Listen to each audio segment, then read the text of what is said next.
San Miguel at Barangay Ginebra maghaharap sa semifinals ng PBA 49 season Philippine Cup.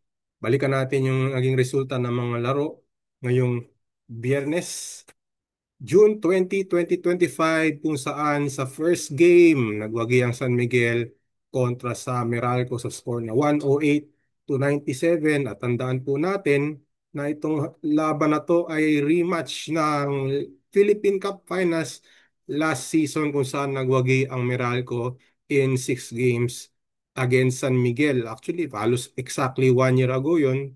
Nasa around June 16 ata of 2024 yung panalo ng Meralco over San Miguel, but na-dethrone na sila, no. We will have a new champion dito sa Philippine Cup dahil nga tinalo ng San Miguel ang Meralco sa score na 108 to 97. Tinake advantage ng San Miguel yung kanilang twice to beat incentive, being the top seed of the Philippine Cup eliminations, at ayun na nga, pasok na sila sa semifinals after this win. At nanguna sa laro si Junmar Fajardo na may 23 points, 15 rebounds, and 4 blocks. Pero hindi siya nag-iisa, no? Marami actually heroes dito sa larong ito for the Beermen, who led by as many as 18 points. Nakaratsyada agad sila in the first quarter, 35 to 20 at the end of the first quarter, at never silang nag-trail dito sa larong ito.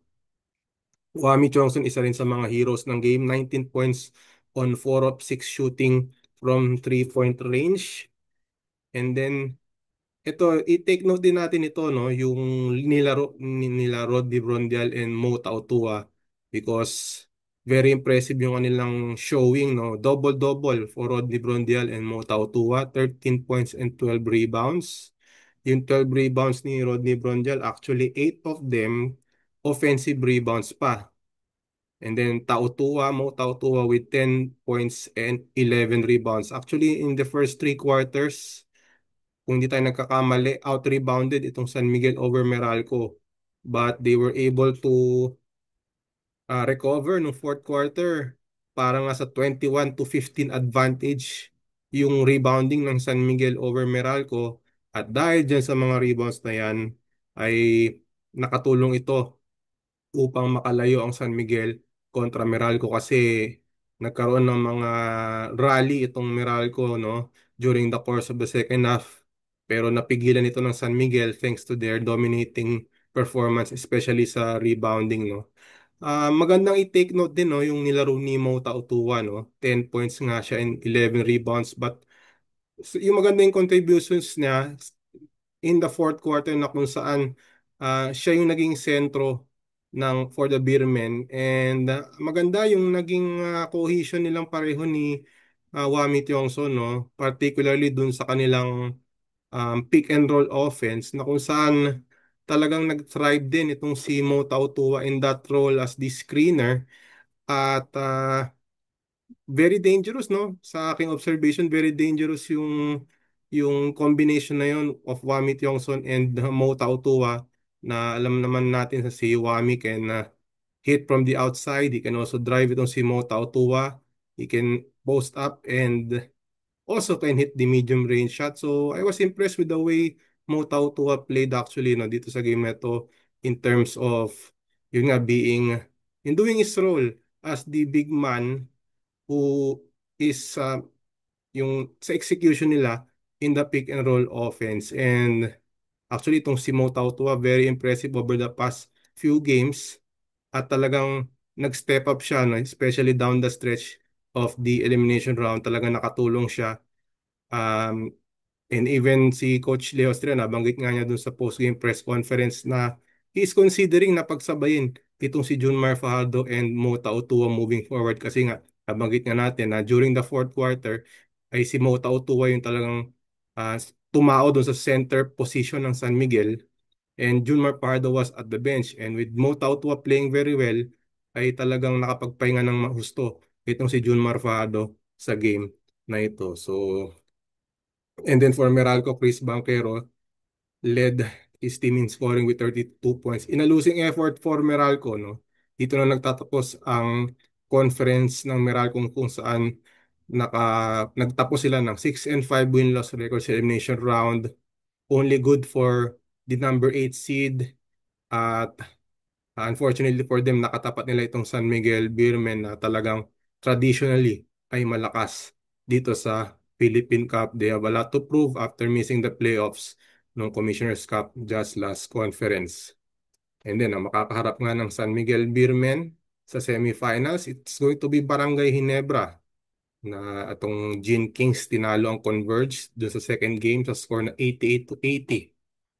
And again, Ginebra arranges a semi-series with San Miguel, and RJ Abarientos led the Gene Kings with 21 points, 5 rebounds, and 4 assists. Siya rin yung umiscore ng dagger jumper during the final moments of the fourth quarter na nagbigay ng 10-point lead para dito sa Barangay Ginebra. And then si Japet Aguilar, again, another all-around effort for the big man ng Barangay Ginebra, 19 points, 13 rebounds, and 3 blocks.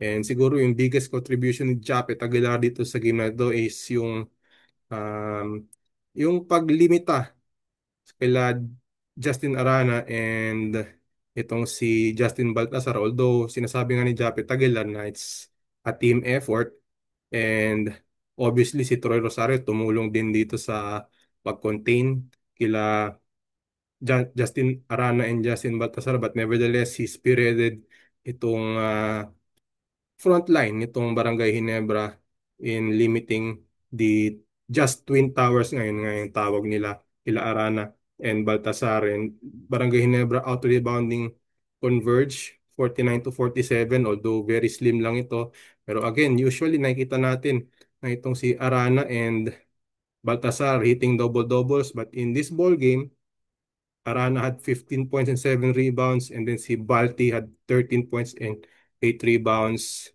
Not enough, no? Dahil sanay tayo na double-double itong si Arana and itong si Balti Baltasar. Siguro we have to also take note, no?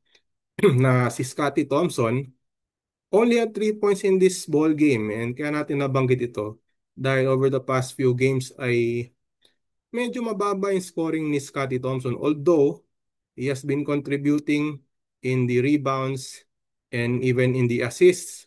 May game nga siya, I remember na mayroon siyang 10 assists. But so far, hindi pa natin nakikita yung scoring ni Scotty Thompson. No? So we don't know if he's struggling or meron siyang iniinda, but definitely yung scoring niya ay siguro darating din niya to no in the coming series against San Miguel. But uh, there is a trend no na medyo mababa yung scoring ngayon ni Scottie Thompson even dun sa later part of the elimination round, but make no mistake about it no, he's contributing naman in the other departments, dun sa rebounding and assist, and even on defense. I remember meron ata siyang 5 steals in their game against Rain or Shine, I believe, no? But syempre, sanay tayo na si Scott Thompson ay gumagawa na in terms of scoring. And maybe makikita na rin natin yan finally, no? In the series against San Miguel.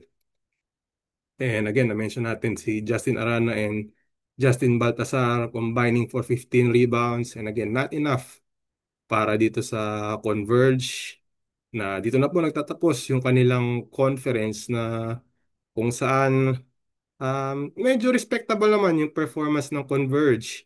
This conference finishing at fifth place in the elimination round with the 7-4 win-loss record. They made a trade, no? Bringing in Mikey Williams for Jordan Heading, but until now, hindi pa nakakapirma or hindi pa nakakapaglaro, no? Etong si Mikey Williams sa kanilang koponan. So again, semifinals, it's going to be Barangay Ginebra against San Miguel, and it will start on Wednesday. No? Hindi pa natin alam kung saan ang venue, hindi pa nag-a-announce ang PBA, but definitely it's going to be on Wednesday. So yun yung unang semifinals, and then this Saturday malalaman na rin natin kung sino yung maghaharap dun sa other semifinal pairing. It's going to be a knockout game between, I believe the first game will be the matchup between TNT and Magnolia.